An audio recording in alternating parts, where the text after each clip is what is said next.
Arrogant colonel humiliates old veteran, until one epic shot reveals a legendary sniper. In the dusty outskirts of Fort Remington, where the sun baked the earth into cracked clay and the wind whispered secrets of forgotten battles, stood the annual Veterans Day shooting competition. It was a tradition as old as the base itself, drawing soldiers young and old to test their mettle against targets that mimicked the chaos of war. This year, the air buzzed with anticipation, not just for the sharp cracks of rifles, but for the arrival of Colonel Harlan Vance, a man whose reputation preceded him like a storm cloud. Colonel Vance was the epitome of military arrogance, a West Point graduate with a chest full of medals earned in modern conflicts where drones did most of the dirty work. At 45, he was tall, broad-shouldered, and impeccably uniformed, his boots polished to a mirror shine.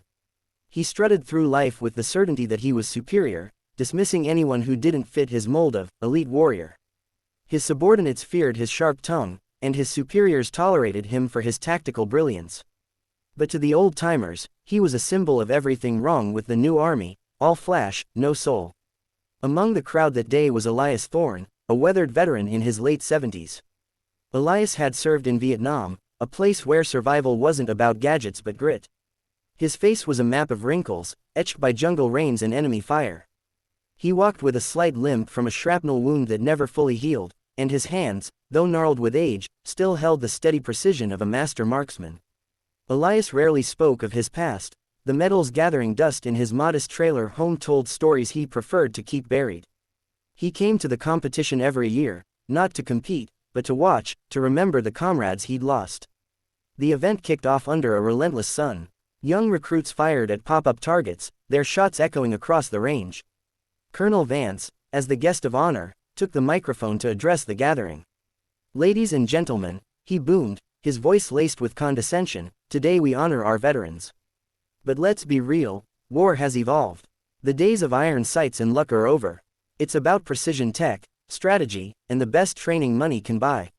His eyes scanned the crowd, landing on Elias, who sat quietly on a bench, his old service cap shading his eyes.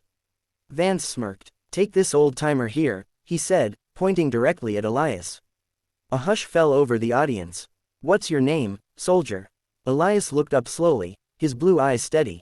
"Elias Thorne, sir. Sergeant, retired." Vance chuckled, a sound devoid of warmth. "Sergeant Thorne, Vietnam era, I bet. Bet you could tell some stories about dodging Charlie in the bush. But tell me, old man, when's the last time you hit a bullseye without shaking like a leaf?" Laughter rippled through the younger soldiers, egged on by Vance's bravado. Elias's face remained impassive, but inside, a flicker of old pain stirred. He'd seen men like Vance before, cocky officers who sent good soldiers to die while they stayed safe behind lines. "Why don't you join the fun, Thorne?" Vance pressed, his voice dripping with mockery. "Show these kids how it's done in the good old days. Or are you afraid your arthritis will embarrass you?" The crowd shifted uncomfortably. A few older vets murmured in protest, but Vance's rank silenced them. Elias stood slowly, his joints protesting, and nodded. "If it'll shut you up, Colonel, I'll take a shot." Vance's grin widened like a predator sensing weakness. "Attaboy, let's make it interesting. We'll set up a long-range target, say, 800 yards.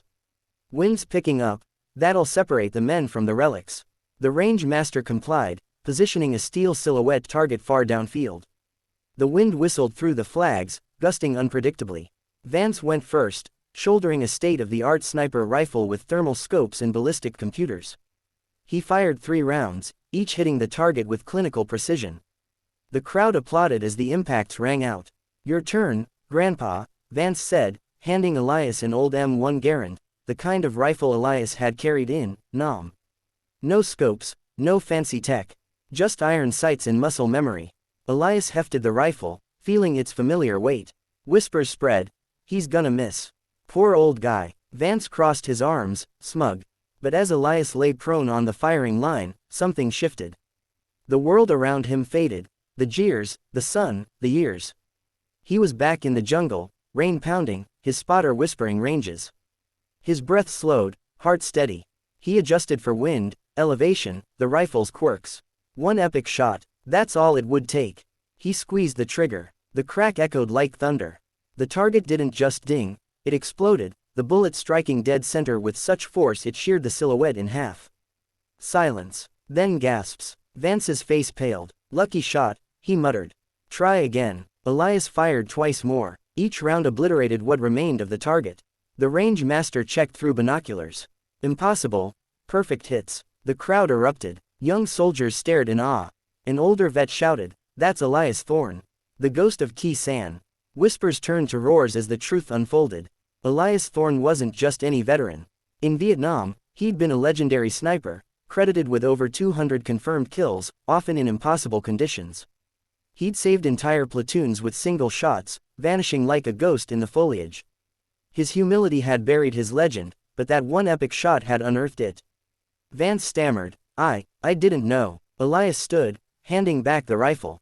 "You didn't ask, Colonel. You assumed." He walked away, leaving Vance humiliated in the dust. But the story didn't end there. Word spread like wildfire through the base. By evening, Vance found himself in the office's mess, nursing a whiskey, his ego shattered. He replayed the day, his mockery, Elias's quiet dignity, that shot. For the first time, he questioned his arrogance. The next morning, he sought out Elias at his trailer. "Thorne," Vance said, hat in hand, "I was wrong. Teach me." Elias eyed him warily. "Why?" "Because real warriors learn from the best." What followed was an unlikely mentorship. Vance, stripped of his bravado, learned the art of true marksmanship, not from machines, but from the heart. Elias shared stories of Nam, the fear, the loss, the unbreakable bond of brothers. Vance listened, his world expanding beyond ranks and tech. Months later, at the next competition, Vance hit his targets with newfound respect. But the highlight was Elias, invited as judge. As the sun set, a young recruit approached him. "Sir, how do you make that shot?" Elias smiled faintly. "It's not about the rifle, son. It's about the man behind it. Steady hand, clear mind, and a soul that's seen hell and come back." The base changed after that. Vance implemented programs honoring old vets, bridging generations. Elias found peace, his legend no longer a burden but a bridge. In the end, one epic shot didn't just reveal a sniper, it humbled a colonel, healed a veteran, and reminded all that true power lies in humility, not arrogance.